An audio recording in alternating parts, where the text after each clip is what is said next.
সাগরিকায় কড়া রোদ, কিন্তু হুট করেই শুরু হয়ে গেল মাঠকর্মীদের ব্যস্ততা।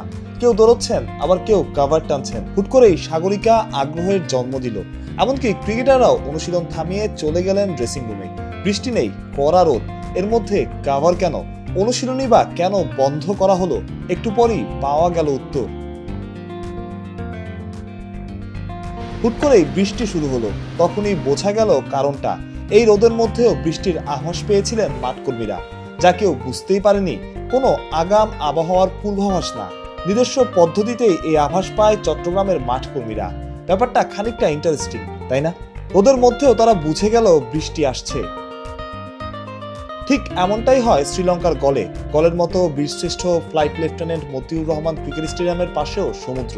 গলে যেটা হয়, গলফোর্টের শুধু একটা কোণ, পূর্ব কোণে মেঘ জমলেই সেখানকার মাঠকর্মীরা বুঝতে পারেন বৃষ্টি অনেকটা নিশ্চিত। ওই পূর্ব কোণ ছাড়া বাকি পুরো আকাশে মেঘ থাকলেও তারা অনেকটা নিশ্চিন্ত থাকেন। অনেকটা হয়তো একই রকম ঘটনা চট্টগ্রামের বেলাতেও। পাশেই সমুদ্র, মাঠকর্মীরাও আগেই পান বৃষ্টির আভাস। কোনো এক নির্দিষ্ট কোণে মেঘ জমলে তারাও প্রস্তুত হয়ে যান।